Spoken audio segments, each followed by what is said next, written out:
I'm sure you've heard the rumors. The moon landing? That's right. That the moon landing was fake.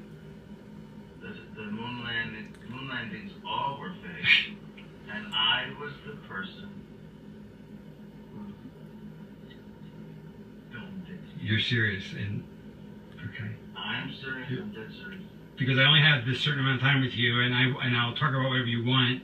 You know, this isn't some type of joke or film within a film thing. It's not a joke.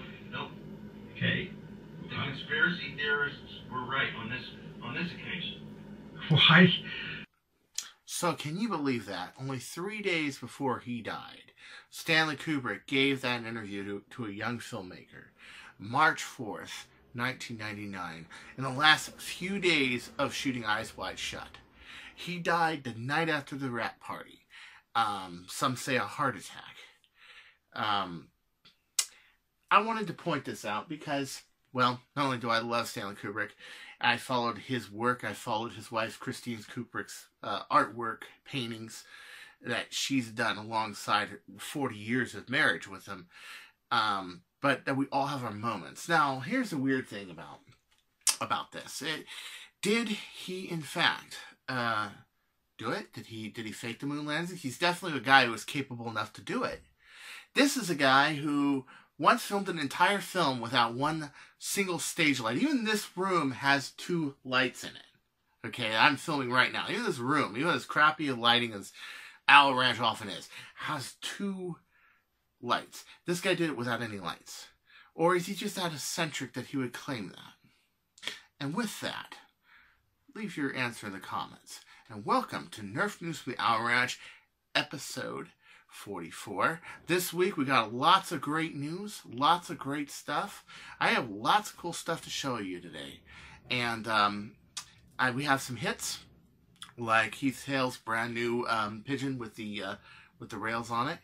And we got some misses, like, I don't know, that overhang thing for the worker Big Shock. Yeah, it's like, it's already a boxy pistol. Why make it any more boxy? Well, we'll discuss that. And I got some really great channel news for the 2nd season of Owl Ranch, which is coming on April 13th this year.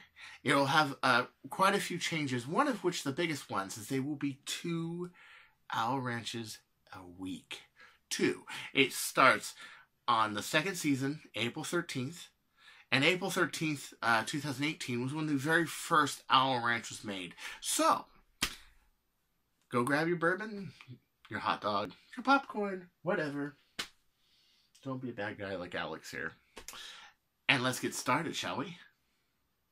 You know, we had Jared's Epic Battle number 4 in Dallas.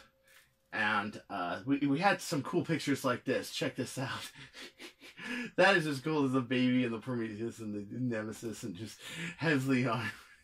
Look at this baby. Wow, mouth wide open.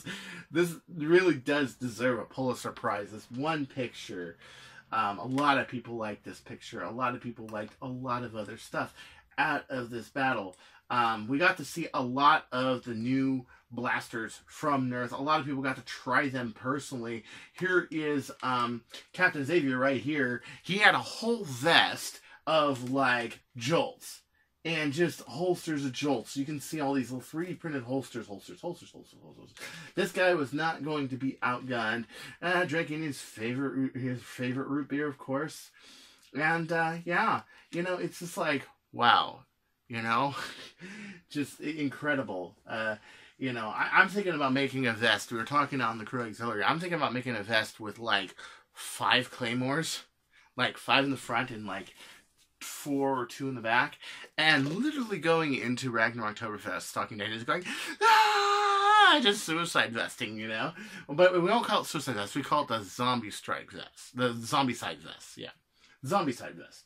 And I'm thinking of developing this. However, this is a lot of money. It's going to cost like $30 a line plus all of the rival balls I'll need to do it. But here's the thing. If I run into a group of zombies, I can pull the string, boom, and then run back and then reload and then come back. Oh, that'd be cool. So if you guys want to donate some claymores, or you have claymores, you don't like them, whatever, As long as they have the pull string attachment, because I'm going to use a pull string, feel free to send them to me. Contact me if you want my address. If not, you can just look at my channel. You can find it if you are attentive enough to look through it like a puzzle. But if not, you know. And the nice thing is that we had a lot of good reviews from Drac about the Jupiter, about the Mercury, about the Heracles, which answered a lot of questions. I really thought the Heracles was going to be a single shot pistol because it had all that ball storage, but it's actually a Kronos. However, I do feel like the draw might be shorter. I've explained that in one of my news releases, but you know, it was really cool to see this firsthand. The best thing I liked the most was the Jupiter's reactive target, but it has a ding every time it hits. That's so cool. Will it be able to take power pistol velocities and not break like a normal target? It might. It's not built like a normal one, or I might just pad it with rubber or whatever, just to keep it from shattering into a million pieces when hit by a, I don't know, 4 joule, 5 joule Nerf blaster. Yeah. But nonetheless, I'm trying to think we'll go clunk, ding when it hits. It ought to be really, really funny. And when I get one, I'll be sure to post it. I will. So Alpaca XJ made a Mauser Fortnite. Yeah, Mauser Fortnite. About 140 feet per second. This is nice because this is a really good option for this blaster. They have an aftermarket spring on worker kit. I believe it's worker kit. And it's about 4 kilograms. And he says they can get about 170 feet per second with it and a sealed breech. Here they're using a Talon mag as a base here. I also think this could give a lot of hopes for the Star Wars blasters. I tried to mod one for a friend and it didn't work out all that well. I like, this is about the only Fortnite blaster I like so far. Because I like the shape of it. I like the look and the feel of it. Well, that and tactical shotgun. Yeah. Oh, that's in meters per second, by the way. That's not in feet per second. But look at that. That looks really cool. So he's got a dart gate, a dart breech. He's using a Talon mag adapter there. And it's just your normal pusher, and you just put a new pusher in there. Yeah, that's pretty cool. I want to get one of these springs and play with it a bit. I still don't like the capacity of this tube. It's small, and if it's doing 140, I'm guessing 140 feet per second is like its peak. I really like the flexibility of, you know, having a pistol, okay, but being able to do 170 feet per second. If I really want to throw a lot of prime weight on here, and I don't want the high rate of fire, which is a backup pistol, of course I do want the high rate of fire. I want 200 feet per second, and I know it's not as nice and neat looking, but it's amberable. Look at that fiberglass, yeah. You know, I really want it to do like 200 feet per second possible, but like 160, 170 safely. And that's kind of what the original Mauser Fire, which a lot of people have come up with designs like this, that this is inspired by the very first Mauser Fire. The tube is a lot bigger, and you got the prime handle on top. However, you know, if I can get an expansion, like I can make a new trigger assembly and I could put a new tube in there, which, you know, maybe with some crafty work I could. I would really love to make one of these with a higher capacity. I think it would be really, really interesting. But again, a lot of work, a lot of time. And of course, if I got something that's already shooting really fast already, I kind of have the attitude of, why bother? I know that's a shitty attitude to have sometimes, but let's face it, what do we mod for? We mod to have better blasters in our arsenal. What if we already have better blasters in our arsenal? What if we already have what we want in our arsenal? What do you think about it? Actually, I should shoot at you. Karapuro. Right below the camera. Alpaca XJ on Nerf leak levers. This was originally Nerf Crazy Club. It is now Nerf Leak Levers. They've changed their names a few times. Leaked the drum for the new rival drum. I want to take a really close look at this and show you guys this real quick, because this is going to be a game changer, I believe, with the mag fed. Even with the Percy's coming out with the 50 rounds and everything, some people still want magazine fed. And also, a lot of modded blasters. Let's say a blaster like a Jupiter. And no, I'm not talking the sniper rifle wannabe Jupiter. I'm talking, you know, the Jupiter, out of darts Jupiter, okay, would really benefit from this. Okay, so we got a couple of really good pictures here. The one thing I noticed is that this is really solidly bolted up here, which tells me that this is modular. okay, if we can unbolt this, we can put here whatever we want.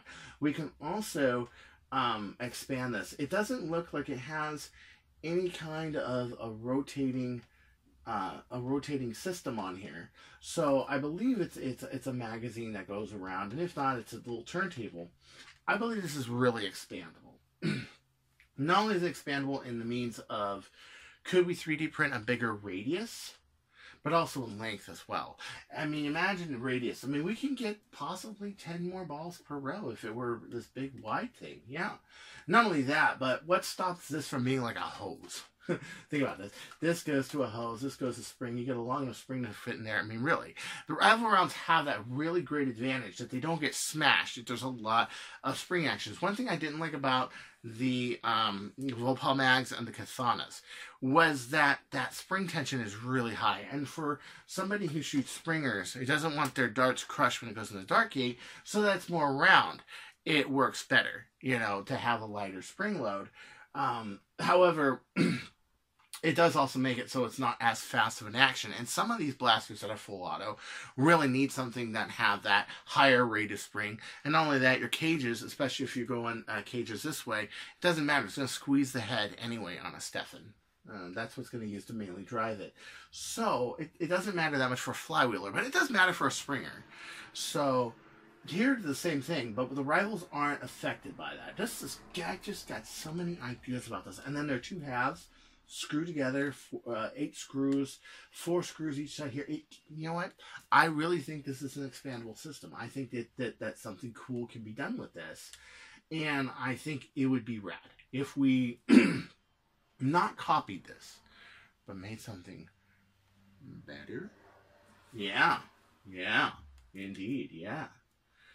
But, you know, is that going to be prohibitive as a cost? Is a proton pack going to be better? Is the hopper system on a Nemesis or Prometheus or Percy's better? Well, you know, I got to say, when the first time I fired a Nemesis, as much as I didn't like the blaster, it was so big and it was flywheel, I was really impressed with the hopper operation. I can just throw the balls in there and keep firing. I really like that.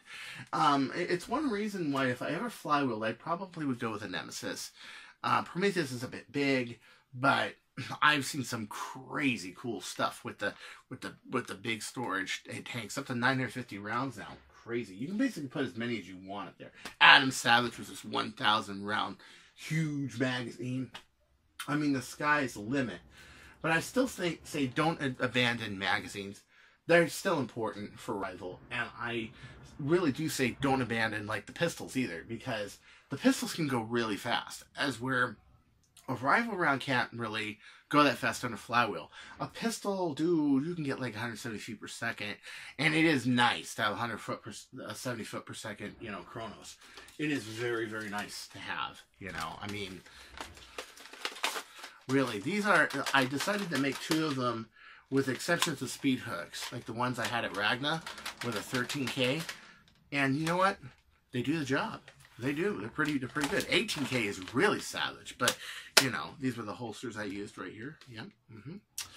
And so definitely don't abandon that either. And I say the same thing about the magazines. I really think like a Jupiter with one of these.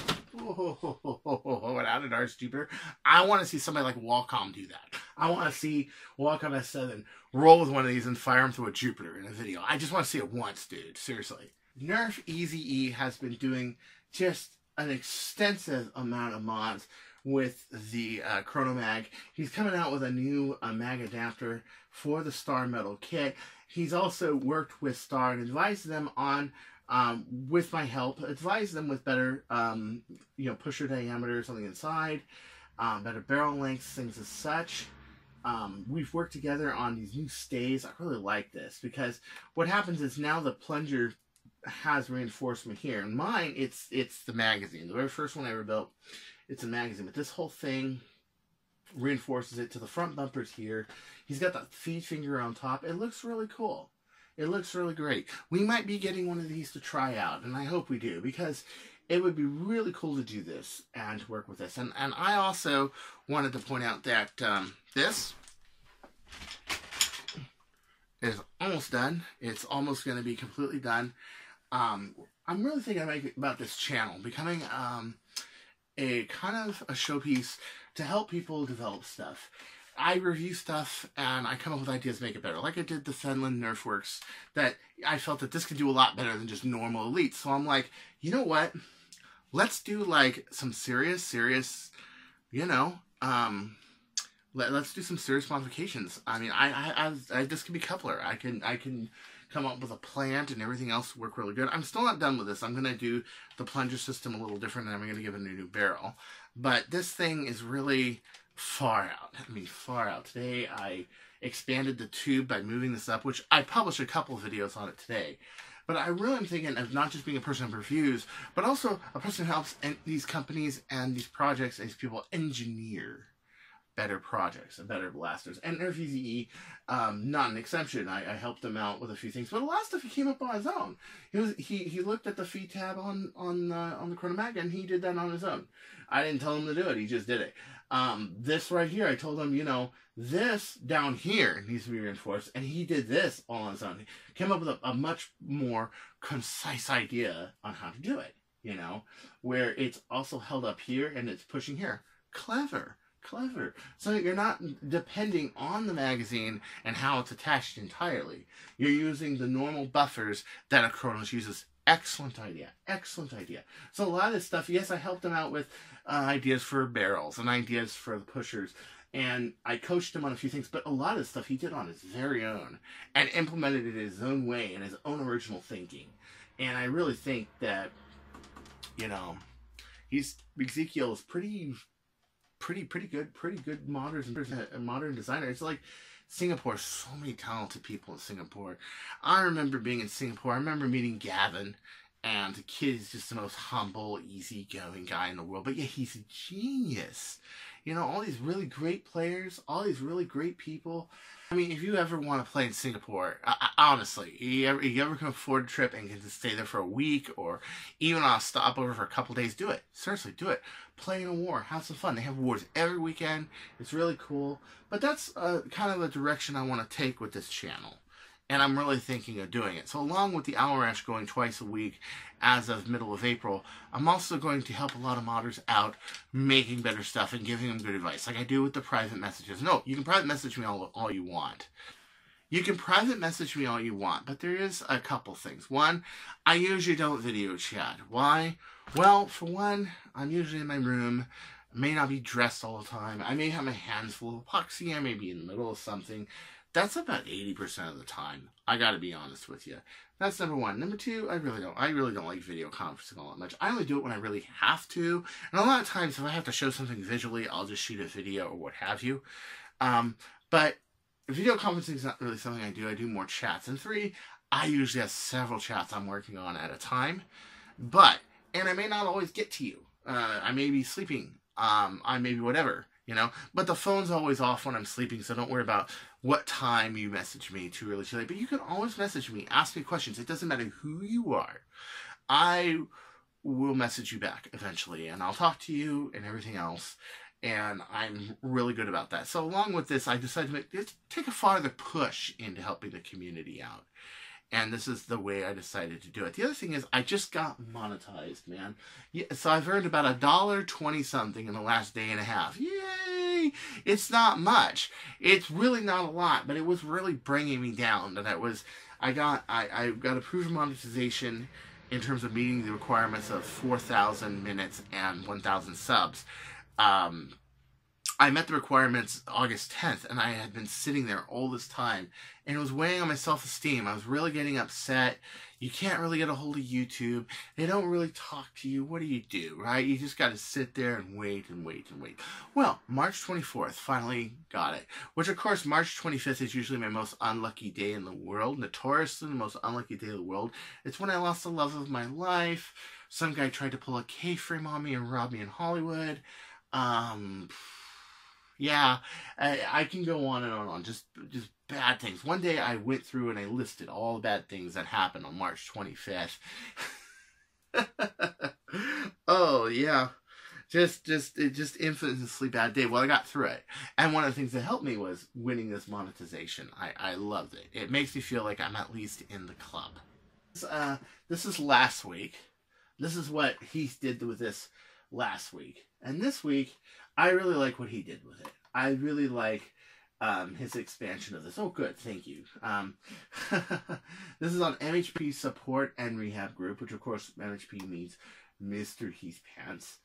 And let's see here. Come on, load up. Okay, there we go.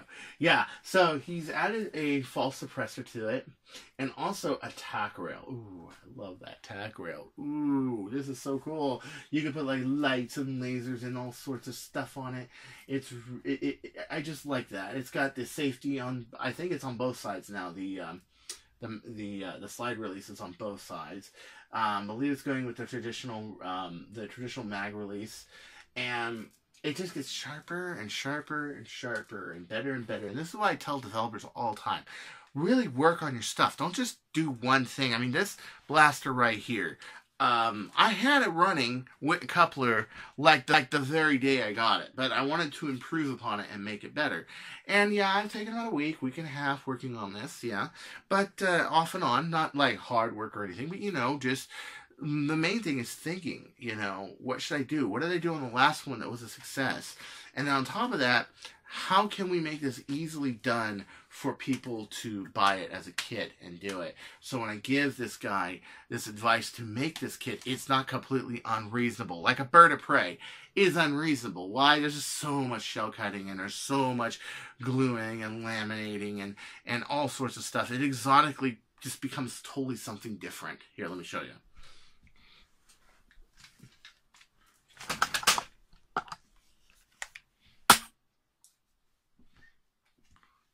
You're talking about, like, something that goes from this innocent little girl's pistol.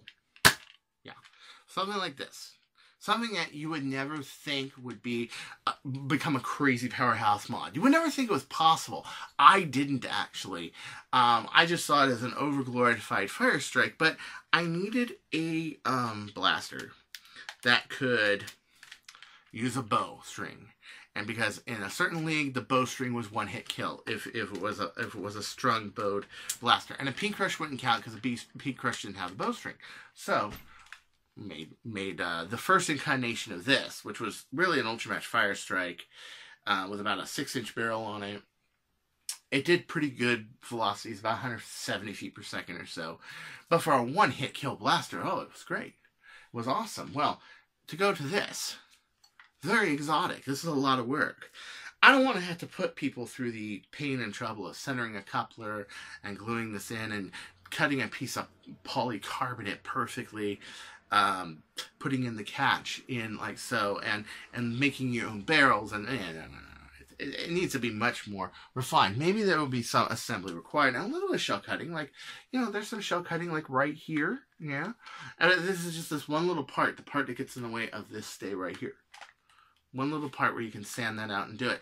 That's more reasonable. Also to make this like one piece. Or it can be just taught how to do it and you can just use a normal coupler. Right.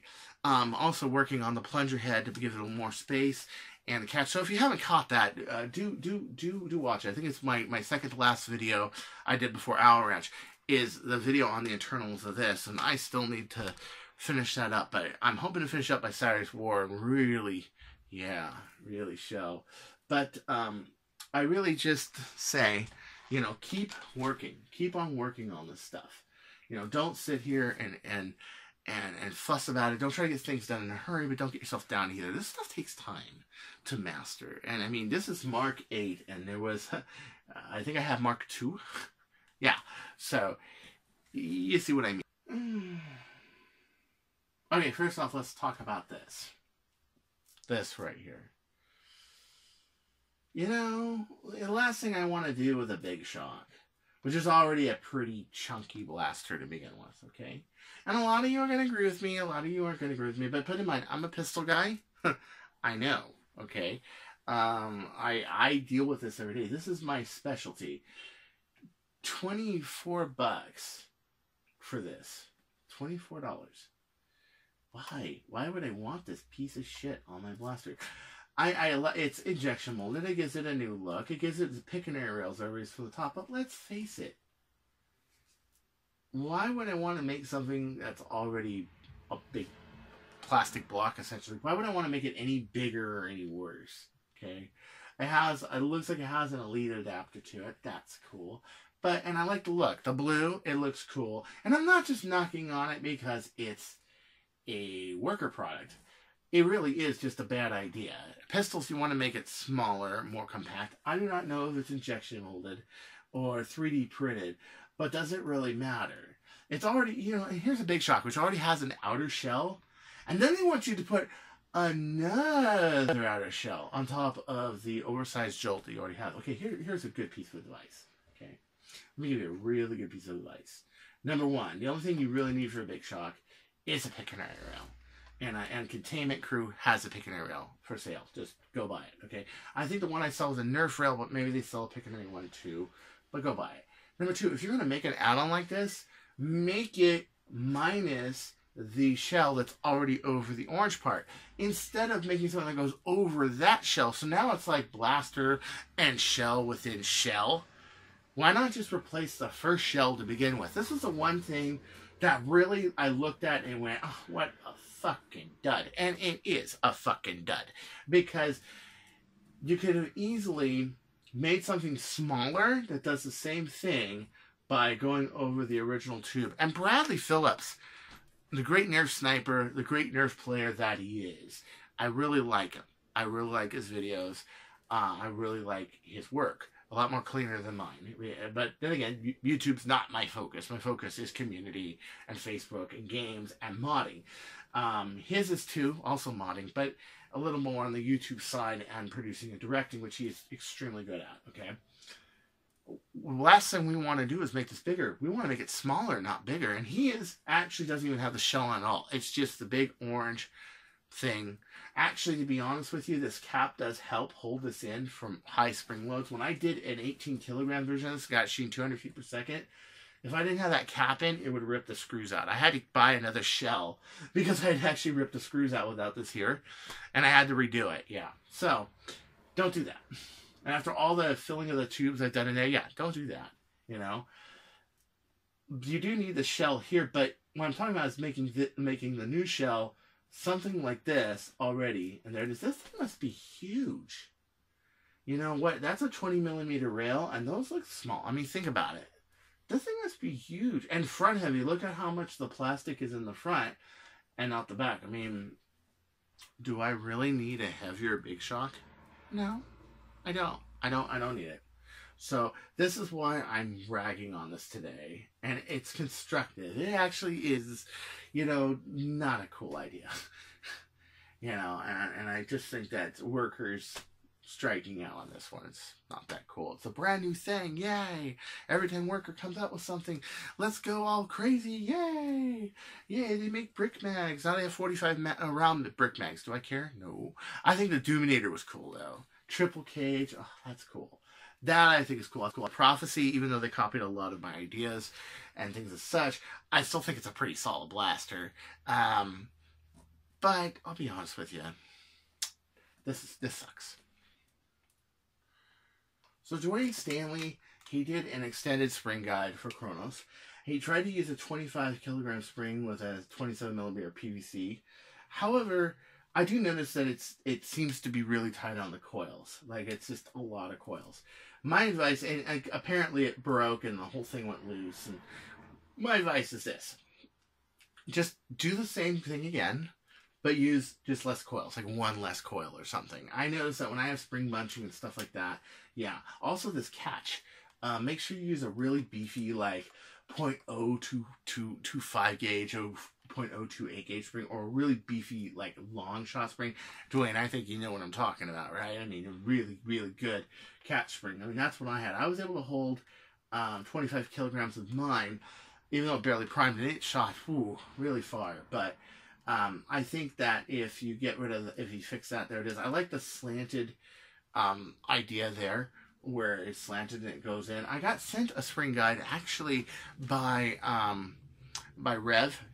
His name is James, and he sent me some Kronomag parts, which we're going to get into when we do Kronomag Week, which is going to come up as soon as Ezekiel sends me some parts. We're going to do Kronomag week, and we're going to make something cool out of aftermarket parts, and we're going to review it. It's going to be really cool. Yeah. So stay tuned for that. Kronomag week is coming. It will be like Shark Week. And Trip Miller also working on stuff. He's working on Sledgefire, and he's been reading a lot of my videos and getting some good advice, and I hope he does, because I think that you can put like an 18.5 in a Sledgefire, and I think it would fire just great guns, just awesome, just really cool. I know I have really bad tasting humor, but I heard this song that was on the Koki ride for Six Flags over Georgia, which now the ride's torn down because it's now actually in hell, probably, that whole ride. And I decided to be funny and put this up and just be cute. Well, in doing this, I posted this on Death by Nerf Blaster. Some people didn't like this. They're like, what the fuck are you doing, right? Well, okay. A friend of mine, Dan Tango, he decided to put it, I said, you know, I need a new asshole of the month as well. He said, can you put me down? And I'm like, you really want me to? And he said, yes, please, I hate myself anyway. It's pretty sad. So, this is the unofficial asshole of the month. He elected to be asshole of the month, but there's a reason why I posted that in the beginning of the video, and that is that everybody has their moments in life, okay? I mean, either Kubrick has his moments because he faked the moon landing, or Kubrick has his moments because he decided to make that up 3 days before he died, which I don't think is really a coincidence. But nonetheless, we all get on people's nerves at some time. We all do stuff. We all get defensive. I mean, you don't get defensive and angry and all this stuff. Just roll with it. You know what I mean? Somebody has an opinion different than you. Okay, fine, that's your opinion. You know, people won't like my opinion about Worker, but I'm not going to shove it down their throat. I'm not, you know. I think, like every company, there are some hits and some misses, but that's not really what I'm upset about with Worker, okay? But at the same time, I let people do what they want to do. I'm not going to force them to not use Worker. Nah, no. I think that's bullshit. And the same thing here. So my advice to Dan Tango here is just roll with it, man. You know, find out what you're doing and really look at what you're doing. Is it other people being an a-hole, or am I just being a little too snide? You know, I haven't seen too many. I've heard about some of the arguments you've had. I've heard about a lot of stuff you had. But, you know what? This is like a low where he sat here and said he wanted to be asshole. And then it goes high where he gets in a fight. And it creates kind of a manic kind of a cycle. And you don't want to do that. You don't want to go up and down, up and down, up and down. And gosh, people message me all the time. Up and down, up and down, up and down. And I tried to tell him, you know, hey, look, I got in lots of fights. I got in lots of stuff about, you know, my fire strikes and my reds and stuff in the early. You should have heard the early stuff in the day, but the difference was respect. I respected everybody who told me I was wrong. And even when they found out I was right, or pretty much right, they, you know, I was just like, dude, I understand. You got all these people that, you know, talk shit about Nerf and people that do this and that, and people who just put up claims for nothing and all that. And I literally just basically in my own way shook everybody's hands and said, you know, good fight, good night, cool, you know. And I think that's the kind of attitude you got to have, you know. So, you know, unofficially asshole of the month, but to be honest with you, we're all assholes at one time in our life. We all do it, bro. So don't get yourself down. Don't get yourself down. And this month, it is a person, but it is a person who I just think has his moments like anybody else. Pick not only your fights carefully, but what you care about carefully is my whole point. And with that, this was Nerf and Mr. Owl Ranch, episode 44. I really hope you enjoyed this show. I'm getting better all the time. Today I worked on my color temperature and my lighting, and hopefully I'll get a lot better. So, Season 2 starts April 13th. We're going to be running a week, every week until then. So don't you go changing, or I'll find you. Booga, booga, booga, booga, booga, booga, booga.